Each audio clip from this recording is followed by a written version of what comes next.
आज मैं जिस किताब की बात कर रहा हूँ वह बहुत ताकतवर लोगों के बीच काफी मशहूर है। नेता हों, बड़े बिजनेसमैन हों, जेलों में रहने वाले लोग हों, या मशहूर कलाकार, कई लोग इसे पढ़ते हैं। फिर भी इसे आपके साथ बांटने से पहले मुझे झिझक हुई, क्योंकि इस किताब में बताई गई कुछ बातें सही नहीं लगती। कुछ नियम ऐसे हैं जो दूसरों को अपने फायदे के लिए इस्तेमाल करना सिखाते हैं। मैं खुद ऐसे तरीकों को अपनाने की सलाह नहीं देता, लेकिन सच्चाई यह भी है कि बहुत से लोग इन नियमों का इस्तेमाल आपके खिलाफ कर सकते हैं। इसलिए इन बातों को जानना जरूरी है ताकि आप खुद को नुकसान से बचा सकें। पहला नियम यह समझाता है कि अपने से ऊपर बैठे लोगों से आगे निकलने की कोशिश खुलकर नहीं करनी चाहिए। जब आप अपने सीनियर को खुश करना चाहते हैं तो अपनी पूरी काबिलियत एक साथ दिखाना अक्लमंदी नहीं होती। कई बार इससे सामने वाला खुद को असुरक्षित महसूस करने लगता है। उसे लगने लगता है कि उसकी जगह खतरे में है। ऐसे में वह आपको आगे बढ़ाने की बजाय हटाने के तरीके सोचने लगता है। मान लीजिए आप कम उम्र में किसी नई नौकरी में गए हैं और आपका बॉस आपसे उम्र में काफी बड़ा है। कुछ समय बाद आपको लगने लगता है कि आपको काम उससे ज्यादा समझ में आता है और आपके पास बेहतर सुझाव है। ऐसी स्थिति में अगर आप बार बार यह दिखाने लगें कि आप उससे ज्यादा जानते हैं तो यह आपके लिए नुकसानदेह हो सकता है। ताकत में बैठे लोग कभी कमजोर नहीं दिखना चाहते। आपकी समझ और आपकी काबिलियत उन्हें चुनौती जैसी लग सकती है। बाहर से वे तारीफ करेंगे, मुस्कुराएंगे, लेकिन अंदर ही अंदर वे आपको हटाने का रास्ता ढूंढ सकते हैं। इसलिए समझदारी इसी में है कि अपनी हद पहचानें। अगर आपको अपने विचार लागू करवाने हैं तो ऐसा तरीका अपनाएं जिससे आपके सीनियर को तारीफ मिले। उन्हें ऐसा महसूस हो कि वे समझदार हैं और फैसले उन्हीं के हैं। जब उन्हें फायदा दिखेगा तो वे आपका साथ देंगे और आपको खतरे की तरह नहीं देखेंगे। आसपास देखें तो ऐसे कई लोग याद आएंगे जो बहुत होशियार थे, लेकिन अपनी अक्ल दिखाने के चक्कर में मुश्किल में पड़ गए।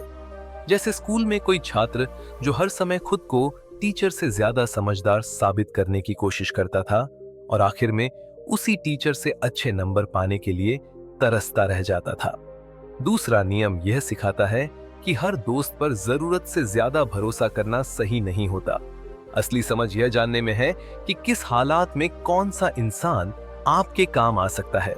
दोस्ती अपनी जगह ठीक है, लेकिन जब बड़े और जरूरी काम करने हो तो काबिल और काम के लोगों के साथ रहना ज्यादा फायदेमंद होता है। किताब में यह भी कहा गया है कि कई बार पुराने विरोधी दोस्त से ज्यादा भरोसेमंद साबित हो सकते हैं। दुश्मन के पास खुद को साबित करने की वजह होती है, इसलिए वह ज्यादा मेहनत करता है। दोस्ती में जलन आ सकती है, तुलना आ सकती है और यहीं से धोखा शुरू होता है।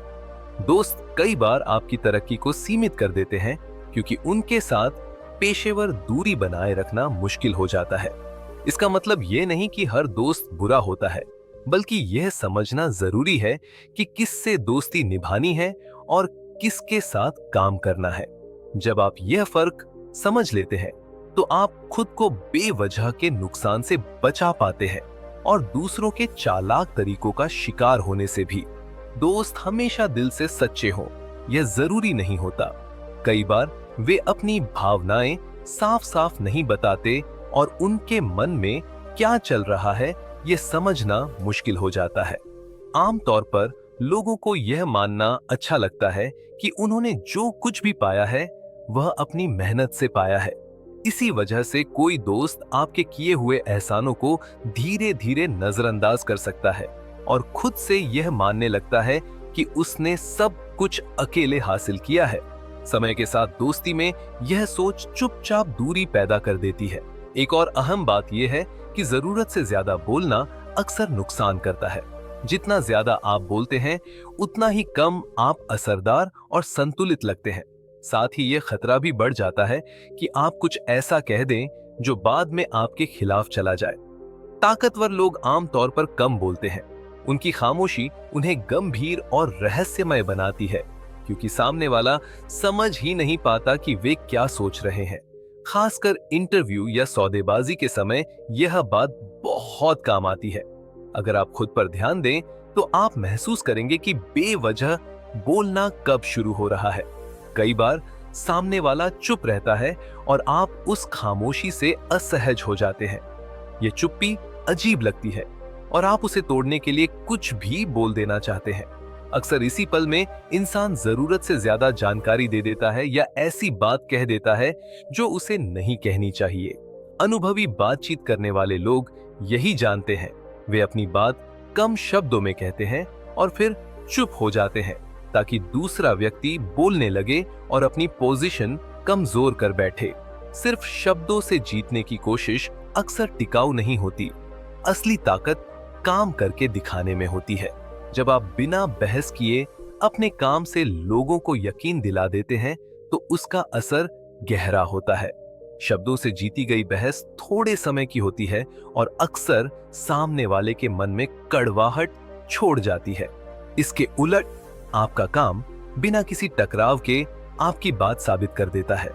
जीवन में यह भी समझना जरूरी है कि हर किसी की संगत आपके लिए अच्छी नहीं होती। नाखुश और बदकिस्मत लोग अपने साथ नकारात्मकता लेकर चलते हैं।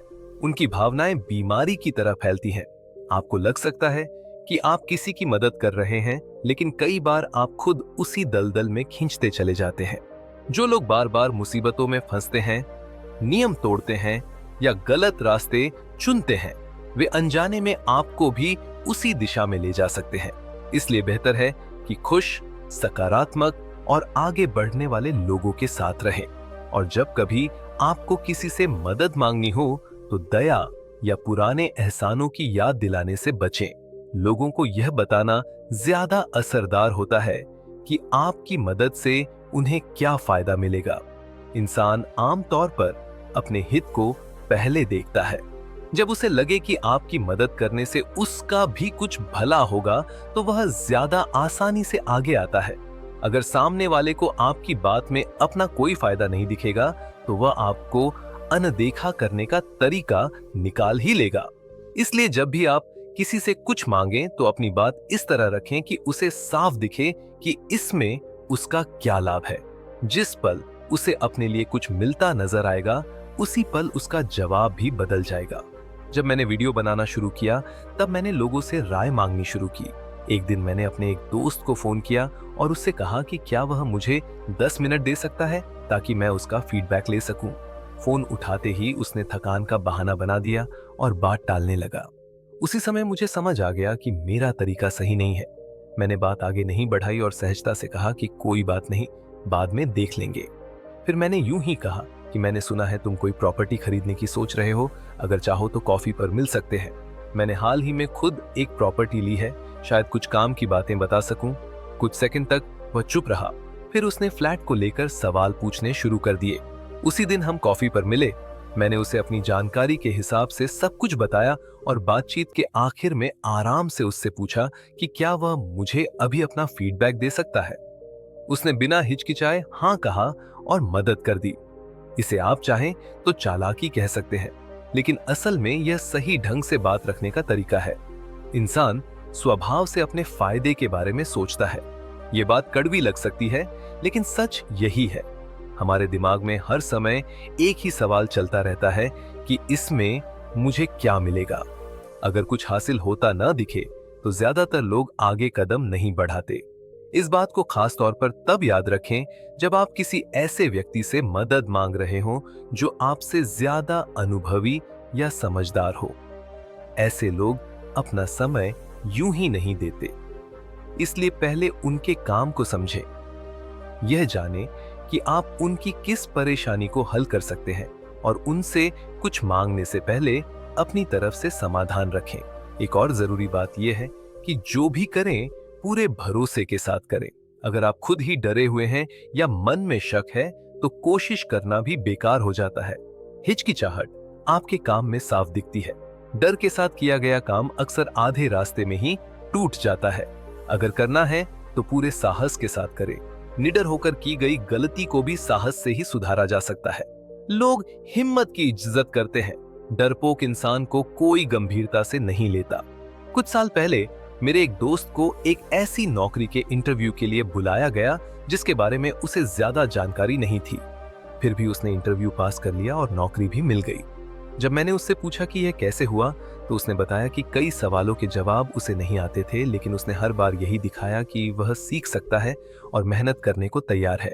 उसने इंटरव्यू लेने वाले से साफ कहा कि जो भी जरूरी होगा वह सीख लेगा और अच्छा काम करके दिखाएगा। कुछ महीनों बाद उसी मैनेजर ने उसे बताया कि उसे नौकरी देने की असली वजह उसकी हिम्मत थी। काबिलियत कम थी, लेकिन हौसला बहुत मजबूत था।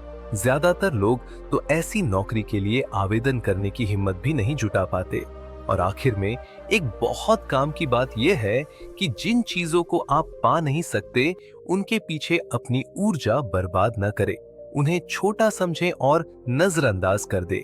कई बार चुपचाप आगे बढ़ जाना ही सबसे अच्छा जवाब होता है। जब आप किसी समस्या को बार बार मानते हैं और उस पर ध्यान देते रहते हैं, तो आप उसे और बड़ा बना देते हैं। जिस दुश्मन पर आप जितना ज्यादा ध्यान देते हैं, वह उतना ही ताकतवर होता चला जाता है। कई बार ऐसा भी होता है कि किसी छोटी सी गलती को ठीक करने की कोशिश में वही गलती और साफ दिखने लगती है और पहले से ज्यादा बिगड़ जाती है। ऐसी स्थितियों में सबसे समझदारी भरा कदम यह होता है कि चीजों को वैसे ही छोड़ दिया जाए। हर बात में दखल देना जरूरी नहीं होता। अगर कोई चीज ऐसी है जिसे आप चाहते हैं लेकिन पा नहीं सकते, तो उससे मुंह मोड़ लेना ही बेहतर होता है। जब आप किसी चीज में दिलचस्पी नहीं दिखाते, तो आप ज्यादा मजबूत और आत्मविश्वासी लगते हैं। दुश्मनों को सिर्फ इसलिए मान लेना कि उनसे लड़ना है, आपको उनके असर में ले आता है। लेकिन जब आप उन्हें अनदेखा कर देते हैं, तो धीरे धीरे उनकी ताकत खत्म होने लगती है। यह उन्हें बेचैन और गुस्से से भर देता है, लेकिन क्योंकि आप उनसे जुड़ते ही नहीं, वे आपका कुछ बिगाड़ नहीं पाते। एक और जरूरी बात यह है कि मुफ्त में मिलने वाली चीजों से सावधान रहना चाहिए। जो कुछ भी बिना कीमत के दिया जाता है, उसके पीछे अक्सर कोई ना कोई शर्त छुपी होती है। कई बार उसमें कोई चाल होती है, तो कई बार एक ऐसा एहसान जुड़ा होता है जिसे बाद में चुकाना पड़ता है। अपनी जेब से पूरी कीमत चुकाने पर आप इन सब झंझटों से बचे रहते हैं। फ्री सुनने में अच्छा लगता है, लेकिन यह सबसे महंगे शब्दों में से एक है। जब भी कोई चीज मुफ्त कही जाए, तो सतर्क हो जाना चाहिए, क्योंकि असल में वह लगभग कभी भी मुफ्त नहीं होती। सोचिए, अगर आप $2 की चीज पाने के लिए 1 घंटे लाइन में खड़े रहते हैं, तो क्या वह सच में फ्री है? आपने उसके बदले अपना 1 घंटा दिया है। क्या आपका 1 घंटा वाकई सिर्फ $2 का है? इसी तरह फ्री डिलीवरी भी असल में फ्री नहीं होती, उसकी कीमत कहीं ना कहीं जोड़ दी जाती है, बस वह आपको साफ दिखाई नहीं देती। जीवन में यह भी समझना जरूरी है कि किसी महान व्यक्ति की जगह लेना आसान नहीं होता। जो पहले होता है, वही लोगों की नजर में सबसे बेहतर और असली माना जाता है। अगर आप किसी बहुत सफल इंसान के बाद उसी जगह आते हैं, तो आपसे उम्मीदें बहुत ज्यादा होंगी। लोगों को आपको स्वीकार करने के लिए या तो उससे 2 गुना बेहतर काम दिखाना होगा, या फिर बिल्कुल अलग रास्ता चुनना होगा। मान लीजिए आप किसी नई नौकरी में जाते हैं और आपको पता चलता है कि आपसे पहले जो व्यक्ति उस पद पर था, वह कंपनी का सबसे बेहतरीन कर्मचारी था। ऐसे में आपके लिए सफल होना और भी मुश्किल हो जाता है। लोग अनजाने में आपकी तुलना उससे करने लगते हैं। अगर आप वही तरीका अपनाते हैं, तो आपको उससे कहीं ज्यादा नतीजे देने पड़ेंगे। एक नए इंसान के लिए यह हमेशा मुमकिन नहीं होता। इसलिए बेहतर है कि आप अपना खुद का तरीका बनाएं, ताकि लोग आपको अलग पहचान से जाने। लेकिन ऐसा करते समय पुरानी अच्छी बातों को पूरी तरह नकारना भी सही नहीं होता, क्योंकि अतीत में कई कीमती सीख छुपी होती है। बदलाव की बात हर कोई करता है और मानता भी है कि बदलाव जरूरी है, लेकिन लोग अपनी आदतों से बहुत जुड़े होते हैं। अचानक बहुत ज्यादा बदलाव उन्हें तकलीफ देता है और विरोध पैदा करता है। अगर आप किसी नई जिम्मेदारी में आए हैं या अपनी पकड़ बनाना चाहते हैं, तो पहले पुराने तरीकों का सम्मान करें। अगर बदलाव करना ही है, तो उसे धीरे धीरे लाएं, ऐसे जैसे वह पुराने सिस्टम का ही बेहतर रूप हो। और आखिर में यह याद रखना जरूरी है कि कभी भी खुद को बिल्कुल परफेक्ट दिखाने की कोशिश न करें। लोग यह देखकर खुश नहीं होते कि कोई उनसे हर मामले में बेहतर है। सबसे खतरनाक स्थिति तब होती है जब आप में कोई कमी या कमजोरी दिखती ही नहीं।